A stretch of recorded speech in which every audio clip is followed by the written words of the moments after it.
En el nombre de Cristo. Pero no me gusta la palabra ateo. Más bien soy cristiano porque Dios no existe. Pero a ver, para empezar, ¿cuál Dios? ¿Y a qué me refiero con existir? Buenos días a todos los presentes, los que van a estar a punto de ver este video. Mi nombre es Avi Valle y estoy con mi compañera Ariana Yepes. Y nosotros les vamos a enseñar una reacción genuina y de último minuto a un video sobre la materia de filosofía, la cual cursamos con el docente Uciel Mora Virabete y estamos en nuestro último semestre, entonces esperemos que este sea un trabajo de calidad y que ustedes puedan apreciarlo tanto como nosotros y durante este proceso. Para empezar, vamos a hacer un intercambio de opiniones entre algunos conceptos, principalmente entre la fe y la razón, y entre ellos los que vienen siendo creencias, entre algunas otras cosas referentes a la espiritualidad o incluso la ciencia. Y bueno, vamos a identificar los argumentos sobre el existencialismo y la existencia divina. Entonces, sin más por el momento, vamos a empezar con la reacción. En el nombre de Cristo. Pero no me gusta la palabra ateo. Más bien soy cristiano porque Dios no existe. Pero a ver, para empezar, ¿cuál Dios? ¿Y a qué me refiero con existir? Mira.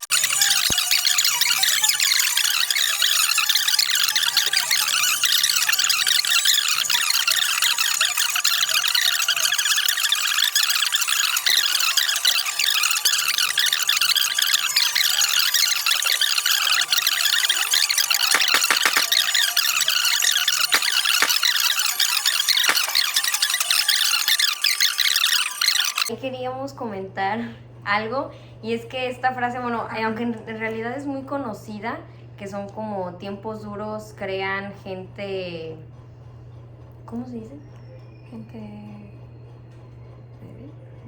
Gente como esforzada, ¿no? Gente esforzada. Ajá, y luego esa gente crea tiempos fáciles, que crea personas débiles, que crean tiempos difíciles. Entonces vemos como todo es cíclico, y por eso en realidad es una característica de la historia, y creo que en la Biblia no se abstiene de tener esta característica en el que, por ejemplo, el pueblo de Israel, aunque pasó por buenos tiempos, bajaron la guardia, por así decirlo, frente a Dios, y fue cuando comenzó como el tiempo de infidelidad. También aquí mencionaban todo lo de Sodoma y Gomorra, porque aunque había una que otra persona que es de los que se habla en la Biblia, quienes eran los que como que trataban de impulsar al pueblo, porque en distintas ciudades y en distintos momentos casi siempre era como una persona o su familia, o era solo una iglesia quien trataba de impulsar a todo el pueblo a no serle infiel a Dios, a que no cayeran en pecado, y aunque lo lograban, durante un tiempo recuerdo mucho haber leído estos libros y yo incluso sentirme un poco frustrada al ver que el pueblo de Israel era como, sí, Dios, entregamos todo, y adoraban, así estaban súper poquito tiempo y luego volvían a caer en infidelidad, adorando a otros dioses, estando con personas que no debían de estar por mandato de Dios, etcétera. Y yo creo que eso es como la historia tiende a repetirse, pues aunque en algún momento fueron fuertes y se mantuvieron como en la palabra o lo que quería Dios para ellos, después se debilitaban y pues hacían todo lo contrario. Sí, es como todas las civilizaciones que pues, han pasado, así como la civilización maya, esa se convirtió, o sea, a pesar de que se cayó, se volvió a convertir y se volvieron diferentes, fue transformándose poco a poco, así como todas las civilizaciones que han pasado a lo largo del mundo. Bueno, seguimos con la reacción.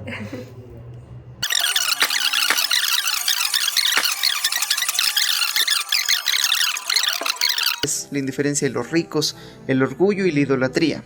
Y la idolatría se oye como magia, ¿no? Pero, ¿qué es la idolatría? Sino la fragmentación de una tribu unificada que solía colaborar en muchos grupos que ahora compiten. Esto no es... Creo que ahí podemos también tomar como el concepto de idolatría. Por ejemplo, aunque basándonos en la Biblia, la idolatría era en sí adorar a otros, pues ahora sí que a dioses ajenos, y es uno de los mandamientos. También era como rendir devoción, ¿no?, a dioses de madera, etcétera, que llegaban a tener en estas ciudades antiguas, ¿no? Pero algo que mencionaba John Calvin, que es un teólogo, es que es uno de los pilares que ahora toma muchas de las religiones del cristianismo, es que la idolatría no es solo adorar a dioses como físicos, ¿entiendes? Sino como adorar, o sea, depositar tu confianza y tu amor, que debería ser en Dios, en otra cosa, ya sea una cosa material como hasta cosas como muy bobas, como el celular o cierta persona también. Sí, entonces para John eso ya es ser, o sea, ser idólatra. Bueno, según Bellini, en 2018 en su escrito de Fe y Razón, este dice que Dios no necesita ciertas imágenes, sino que no necesita darle imagen ni un templo ni nada. Se supone que Dios solamente es uno y no hay que darle cierto tipo de imagen para representarlo, ya que Él lo es todo. Y por ejemplo, algo peculiar que vemos ahorita en la actualidad es que si nos ponemos a analizar como desde estas perspectivas lo que es ser idólatra, la mayoría de aquellos que creen en Dios pues lo son, ¿saben? Entonces es como hipócrita llegar a ver como la idolatría solo como el adorar a la Virgen o cosas así porque son estructuras, sino que en realidad tomando estas perspectivas pues en realidad todos lo somos. Entonces sigamos. Ajá, no, es esto.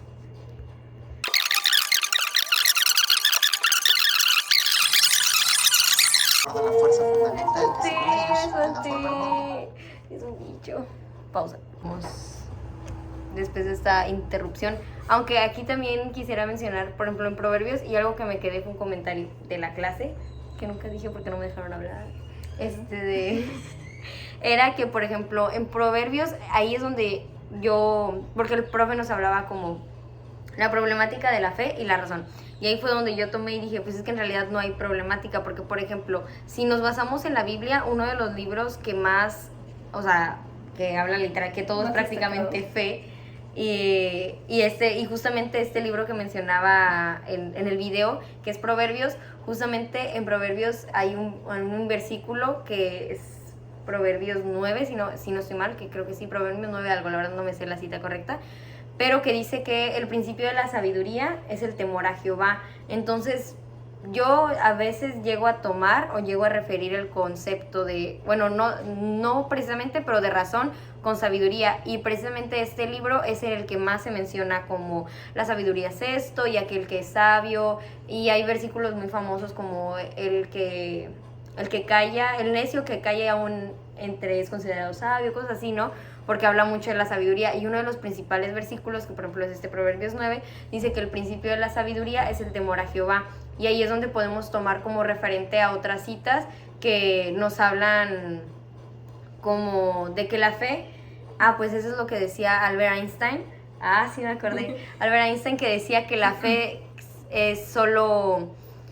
que la fe sin la razón estaban una incompleta sin la otra, y que la razón sin la religión era como que nula, como que estaban incompletas. Ajá, entonces como que algo que yo puedo llegar a tomar, rescatar de la Biblia y decir, bueno, pues aquí también menciona un poco de por qué tenemos esa sabiduría, esa razón, ese razonamiento. Ese libre albedrío. Ay.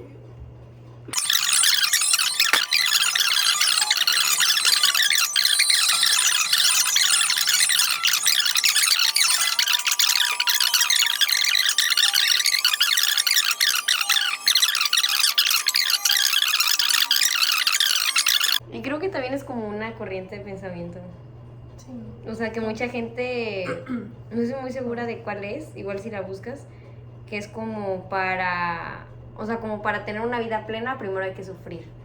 Así de que muy feo, cuando otros postulan todo lo contrario, que es como toda la vida está llena de placer. A Job le pasó de que sufrió, o sea, tenía todo y luego sufrió, y después le volvieron a dar todo.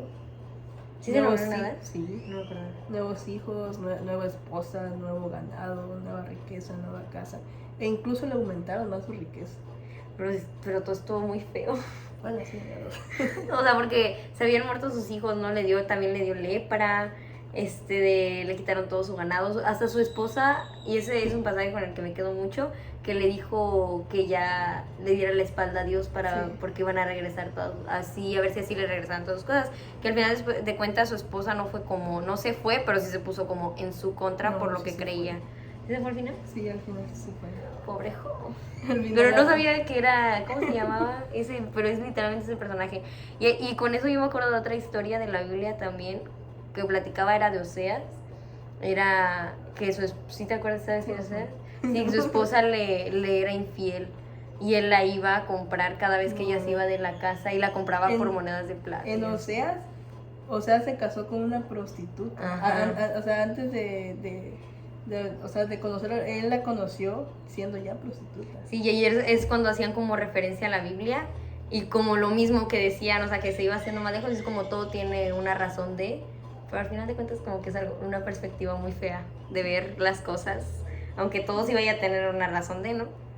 Y ya. Y en Eclesiastés, eso porque mencionaba antes el libro, pues solo quería mencionar que era, como era Pablo escribiendo en la iglesia de Eclesia y era una de las primeras iglesias, por eso se planteaba todo como muy, o sea, más bello de lo que Pablo le siguió escribiendo a las otras iglesias, porque cuando les escribió a la iglesia de Efeso o así, ya era como cosas más, tienes que obedecer esto, porque si no haces esto vas a morir y no sé qué, pero con ellos era como, no, así como que más tranquilo, por así decirlo.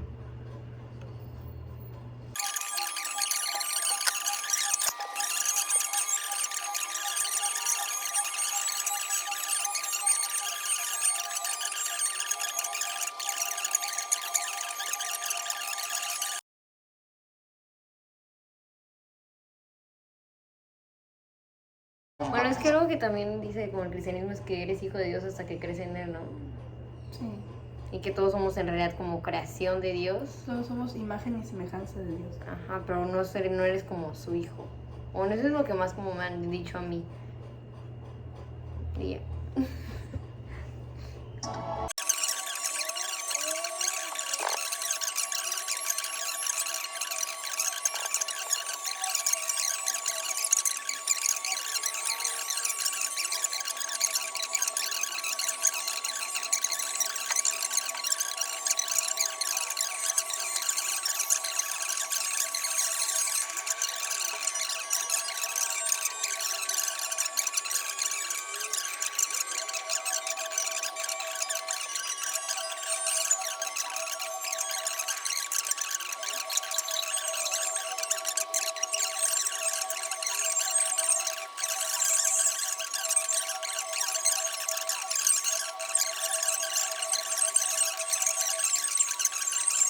Pero vino una guerra civil.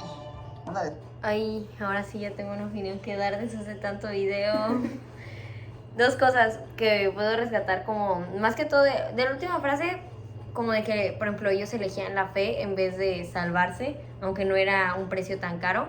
Es que, por ejemplo, el mismo Friedrich Nietzsche refuta que en realidad nosotros como humanos elegimos la fe y la religión por miedo.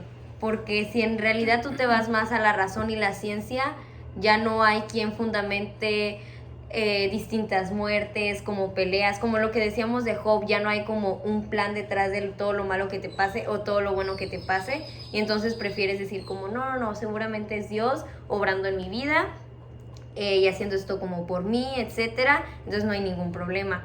Pero pues en realidad yo sí considero que hasta cierto punto la mayoría elige la religión por miedo a que no haya una explicación para todo, o también para después de la muerte, ¿sabes? Porque ya no iba a haber como una eternidad, entonces, ¿qué pasó con la gente que fue mala o la gente que en realidad fue buena? Bueno, he leído en algunos, bueno, he visto en algunos documentales que hay personas que eligen la fe antes de morir, ya que no pierden nada al creer, y si no creen, entonces si llega a pasar de que más allá hay una vida, no perdían nada por creer, y si no creían, entonces lo perdían todo. Exacto, sí, y de hecho es una corriente también muy fuerte de pensamiento, no soy muy segura de quién es, también sería bueno que lo investigáramos, pero sí, también de hecho eso es lo que me pregunté cuando el profe preguntó como de ¿por qué crees?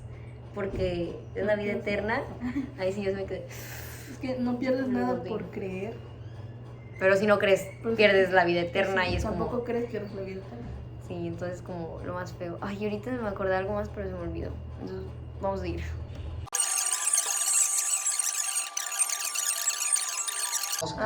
Ya recordé.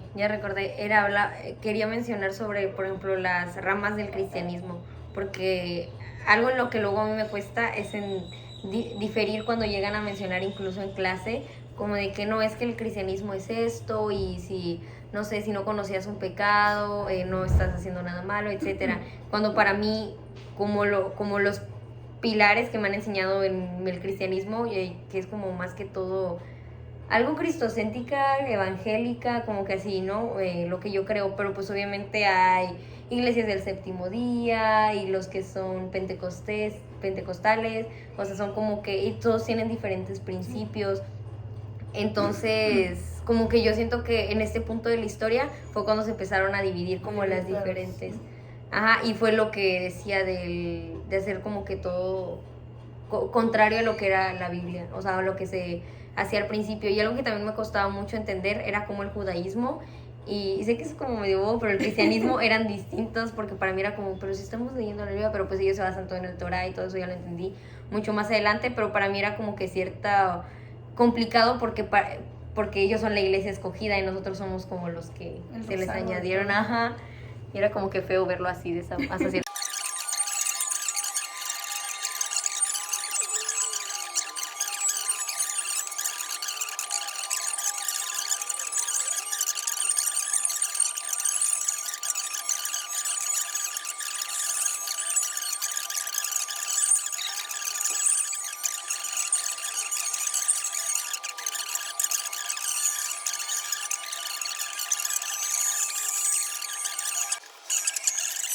Consciente o inconscientemente es...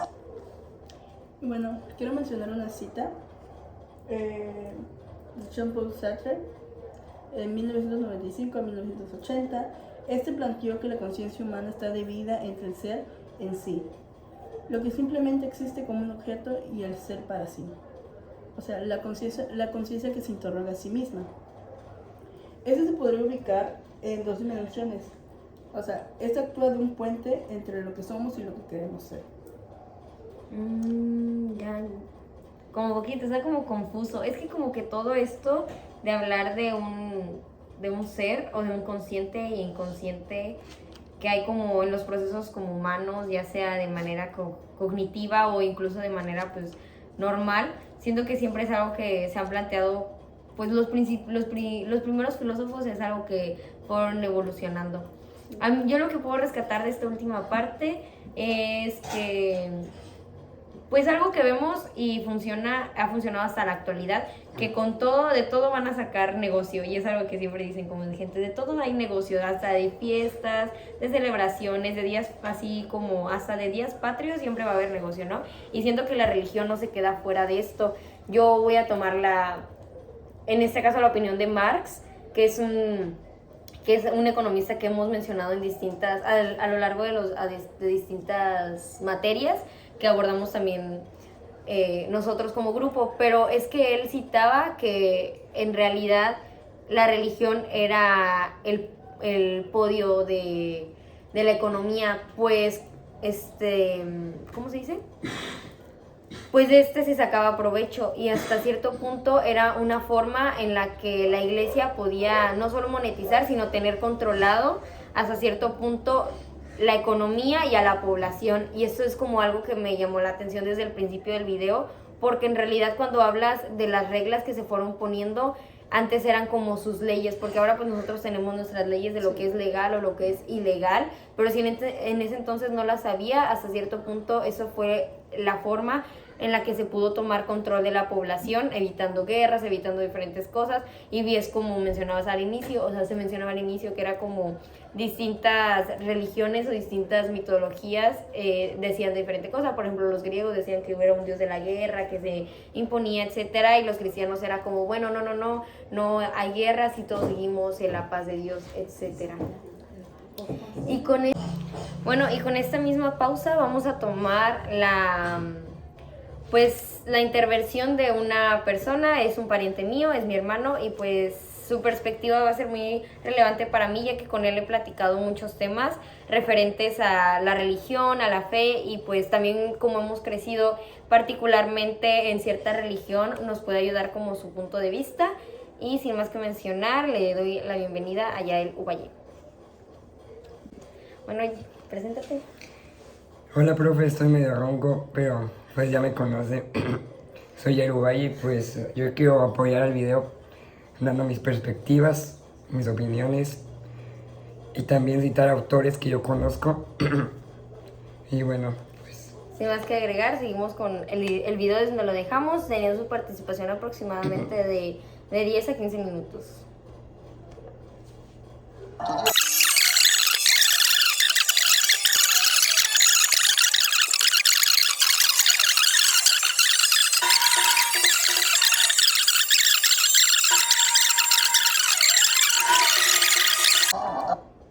Pues, primero, en mi parte empezó hablando primero sobre el subconsciente, la religión y todo eso. Y pues quería mencionar a Sócrates, que había dicho en uno de sus libros o cartas, había dicho que, bueno, no era una definición tal cual como la religión, pero era una definición que era... Después de esta pequeña pausa, seguimos. Bueno, Sócrates decía que una vida sin ser examinada no valía ser vivida, básicamente una vida vivida. ¿Y eso a qué se refería? A que básicamente todos tenemos sistemas de creencias. Todos nos regimos por conceptos de cómo definimos la vida, las palabras.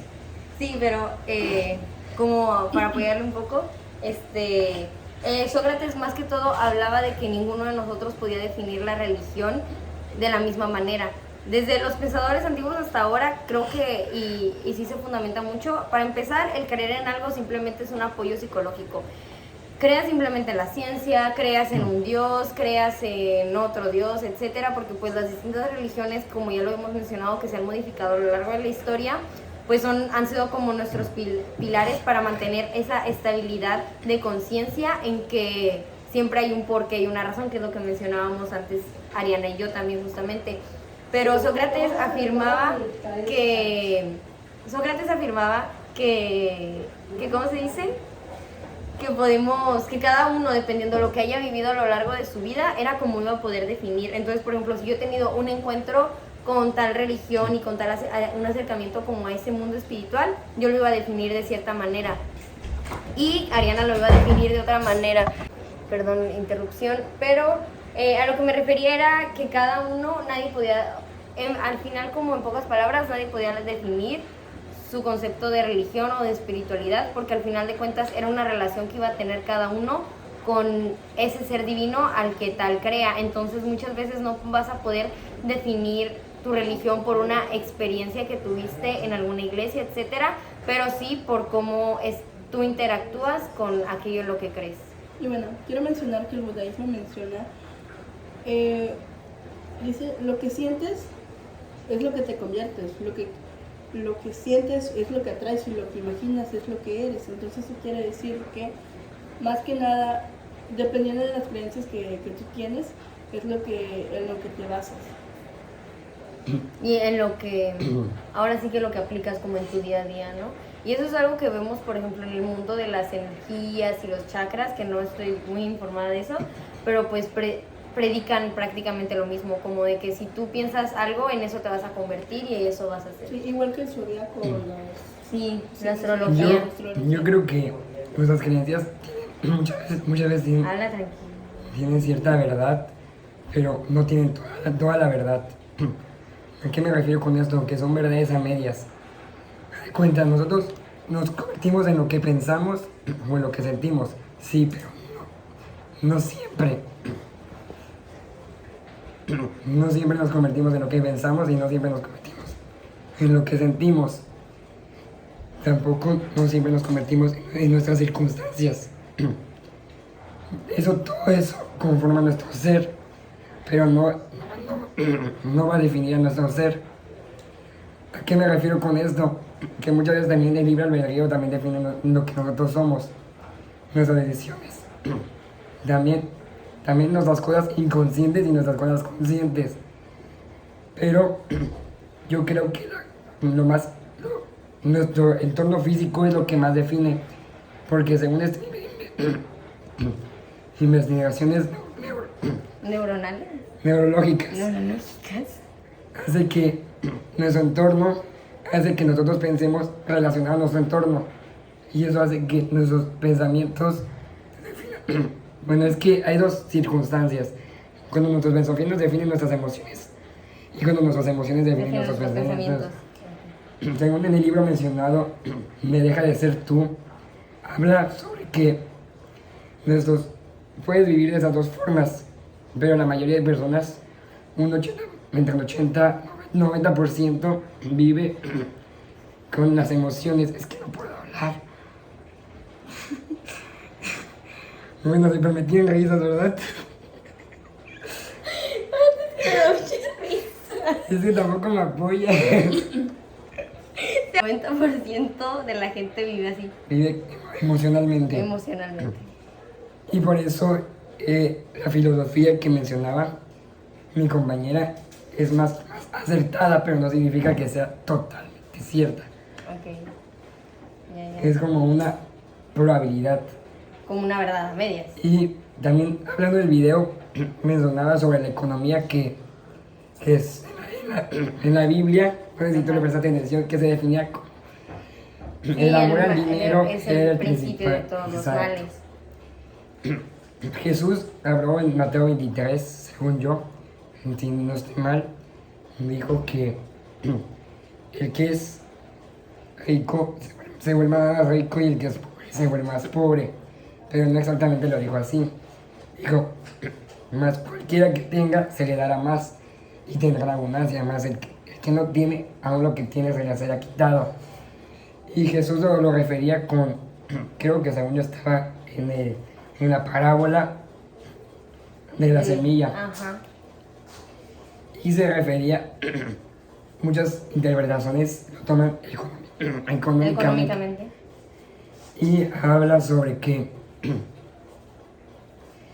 las personas ricas se vuelven más ricas y las personas pobres se vuelven más pobres.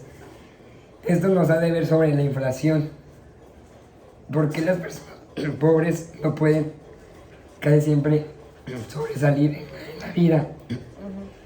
Es que no sé si me puedes ayudarte en las palabras. Poquito, ok, sí. Es que los pobres no pueden ganar tanto dinero.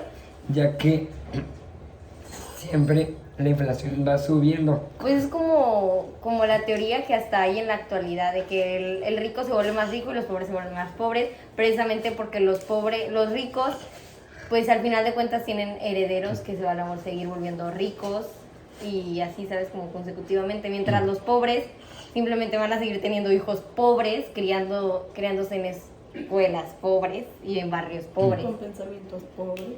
Y haciéndolos ser pobres. También algo que decía Rousseau, un filósofo político, decía sobre que muchas veces la sociedad corrompe a las personas. Ajá. Muchas veces Nuestra definición sobre la religión. ¡Wow! Bueno, Rousseau mencionaba que la sociedad nos corrompe. Ajá. Así que como la sociedad nos corrompe, también corrompe nuestros conceptos. Y nuestros pensamientos. Exacto. Así que si corrompe nuestros conceptos, nuestros pensamientos, también eso básicamente define nuestro destino. Y si nosotros no tenemos un pensamiento correcto sobre la economía o sobre lo que realmente pasa, porque lo que pasa actualmente no es lo que pasaba en la época de Jesús, obviamente. No, obviamente, pero es también lo que mencionábamos mucho al inicio sobre los tiempos difíciles, ¿sabes? Y sobre los pensamientos que vamos a tener cada uno, pues van a fomentar nuestro futuro. Algo que, aunque ha estado cambiando mucho en la actualidad, más que todo por las redes sociales y la influencia de esta, que es como de que mira, sí se puede, si tú te pones a estudiar mucho, puedes llegar a entrar a una escuela de, no sé, de las ligas mayores, tipo Harvard, tipo así, pero en realidad, ¿cuántos son los que llegan a hacer eso, sabes? Entonces está como los dos lados de la moneda, los que dicen, no, sí, entonces me voy a esforzar mucho, no sé qué, y lo logran, pero también están los que les esfuerzan mucho y al final no lo logran y también son por circunstancias monetarias en este caso, ¿sabes? Donde están los que tienen todo. Exacto. Que tienen el lugar. Epicteto mencionaba, Epicteto mencionaba que, Séneca decía que no es lo que sucede, sino cómo reaccionas. Ah, sí, y él fundamentaba el libre albedrío con los casos ya está, o sea, ya está definida tu vida, pero el cómo reaccionas va a depender de ti, ¿no? Es que en la filosofía estoica no es tanto las circunstancias de nuestro entorno, Ajá. que son según lo que define nuestra vida. Ellos definían más que el destino no existía, que era más el libre albedrío, que era tu responsabilidad si tú tomabas esa decisión, no era la responsabilidad de la gente. Haz de cuenta, lo que dice el hinduismo, como mencionaba mi compañera, es que nuestras emociones, pero Séneca y el estoicismo dice que es tu decisión propia, que no puedes culpar a tus emociones, a tus pensamientos. Pero es porque sí tienes control en tus emociones, ¿sabes? Hasta cierto punto. Eso entonces significaría que estás haciendo tu voluntad sobre tu vida, sobre tu destino. Existen 4 virtudes que definen el estoicismo. Una de ellas es la justicia y la sabiduría práctica. Sabiduría práctica. Cuando tú sabes cómo hacer la justicia. Es que no puedo. Cuando tú conoces la justicia, puedes tener una sabiduría práctica. Puedes saber cómo ponerla en práctica en la vida. Porque ellos no se basaban tanto en la política o en esos aspectos. Obviamente sí piden esos aspectos, porque de hecho Marco Aurelio era emperador romano. ¿Cómo no iba a estar influenciado de la política? La política, claro. Así que obviamente sí ven esos conceptos, pero ellos veían más de qué es lo que puedo hacer en mi día práctico. ¿Qué puedo hacer en este momento para ser feliz, para hacer lo correcto?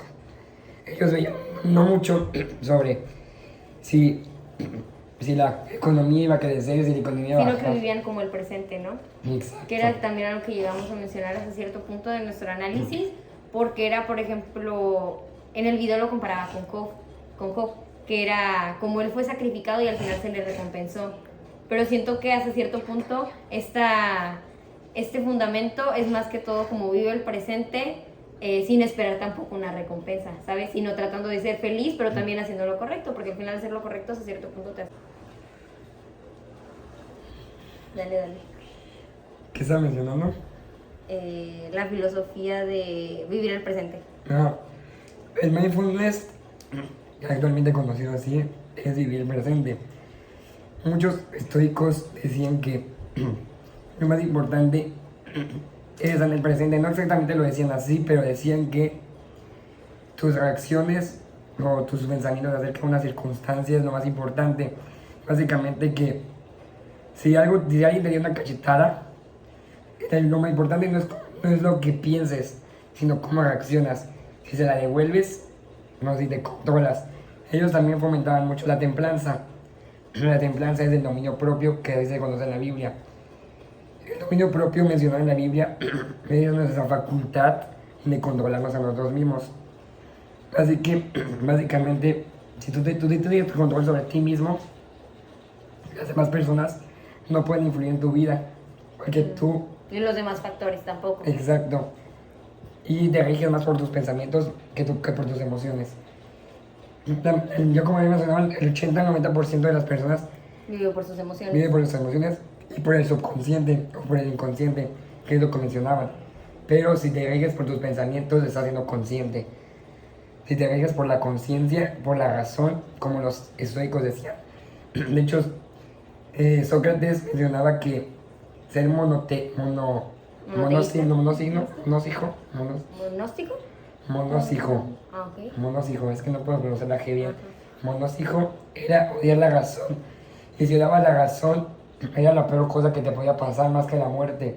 Porque si te morías, muchos filósofos, ¿cómo se llama?, superaban su miedo a morir.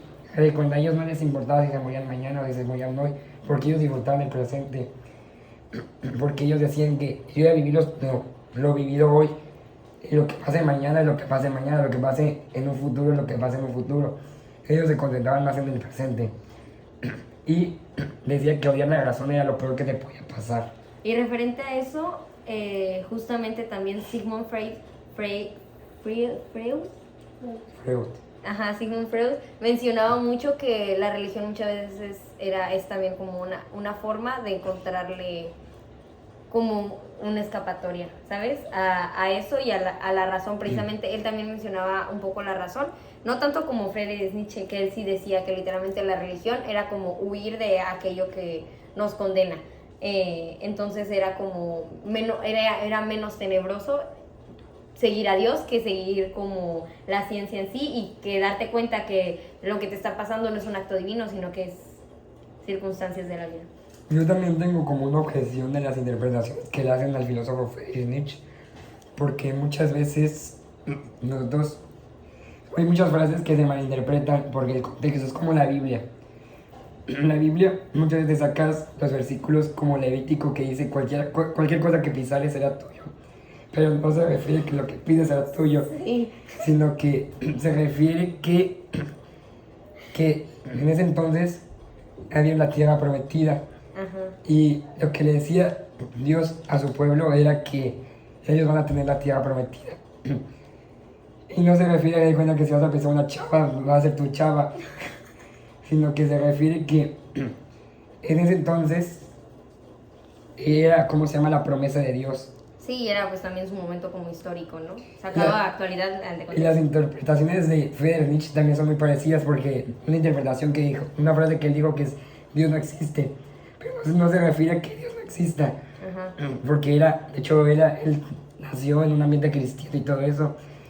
Él se refería a que para las personas parecía que Dios no existía porque no le daban el significado que de verdad la religión le daba, el significado que todos decían, sí, Dios es amor, todo esto, pero ellos no practicaban el amor, ellos no practicaban lo que ellos decían. Sí, pues era lo opuesto ahora que hacía el cristianismo, que según decían practicar, entonces por eso el fundamento. Exacto, por eso él decía eso. También decía que Dios juega con los dados y todo eso, pero se refiere más o menos como a lo mismo, que no le daban ese, de cuenta, no tenían esa sabiduría práctica como lo dicen los filósofos, como los estoicos. De cuenta, predicaban algo, pero no ponen en práctica lo que predican. Yo creo que vamos a seguir con el video para seguir dándole, ¿cómo se dice? Para darle seguimiento a la reacción. Ya no queda tanto tiempo. Me duele la garganta, profe.